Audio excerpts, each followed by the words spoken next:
Crossing over to the United States now, where clashes break out in the city of Chicago following the police's shooting of an African-American man suspected of carrying a gun.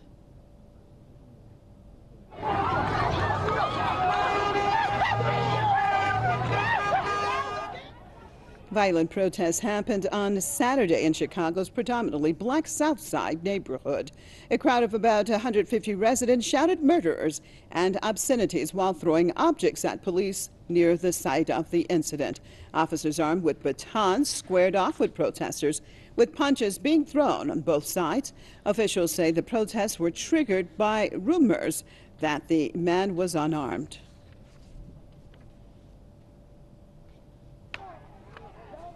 They approached the subject, who became combative, and as he became combative, flading away, he broke free from the officers, and what they thought he appeared to be reaching for a weapon, which he did have a weapon on him, and the officers tragically shot this man.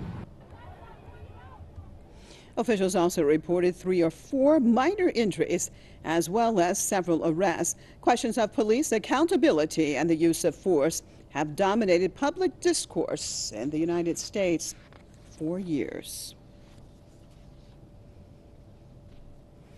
Crossing over to Tampa, joined by a member of the Black People's Advancement and Defense Organization. Malcolm, thank you so much for being with us. Your take on exactly what happened. I just want to say one thing.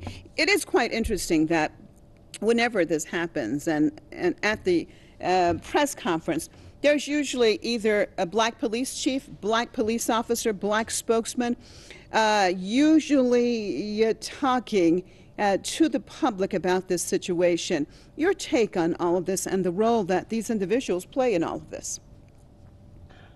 Thank you again so much for having me on Press TV. That's a great question. You know, the United States of America has been brilliant at identifying African people who are willing to tote their water. This guy, I think his name is Fred something, the chief of Chicago Patrol Police. He's in front of the news media saying that the guy became combative and that, he might have had a gun. So 2 things.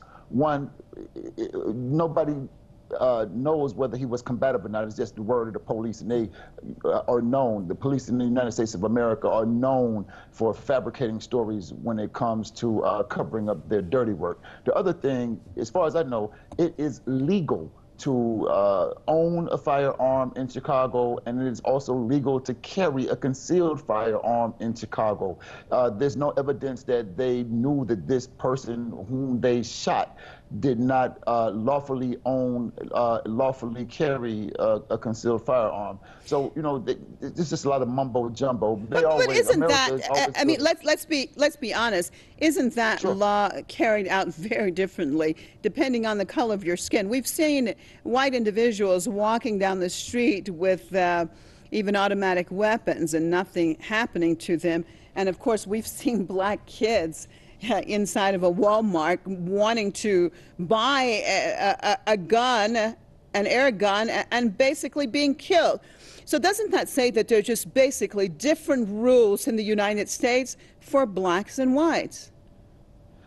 I would agree to that last statement without question, unequivocally. However, I will point out there's some jurisdictions in the United States of America that allow open carry and other stuff. There's some, like Texas, you can walk around with your firearm showing.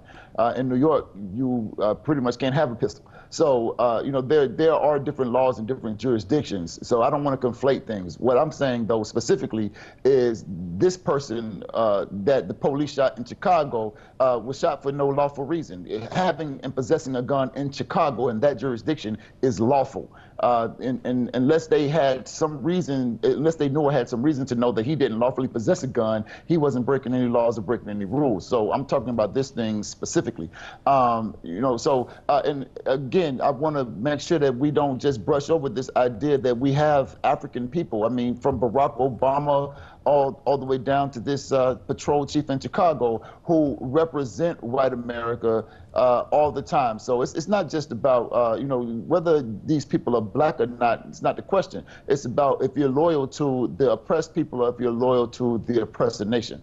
And so that's what we see a lot of times, black people aligning themselves with the oppressor group instead of the oppressed. What needs to be done in your perspective? What does it take to turn this around? That once again, in a week, a month, a year, or years, I'm still not talking to you and interviewing you and saying another black man has been killed. What needs to be done to change the scenario? What is going to happen? What has to happen to change this to something different? I want to say first that I really appreciate and have a lot of respect for the courage that the protesters are demonstrating, you know, when these types of events happen. But of course, that comes after the fact. What needs to happen is that African people need to travel in groups of 2 or more. African people in the U.S. African people need to arm themselves. If you can purchase a firearm, own a firearm, get a concealed weapons permit, do that. Take some classes at the range, some open field classes, also learn some self-protection techniques, because the reality is we need a deterrent. We don't need an after the fact march, protest, lawsuit, that kind of thing, because one of our brothers or sisters is already dead. What we need to do is find a way to deter this kind of tragedy by vigorous action on our part. So yeah, move in groups, get armed, and get trained. Thanks so much for being with us out of Tampa for the Black People's Advancement and Defense Organization, Mr. McMalcolm.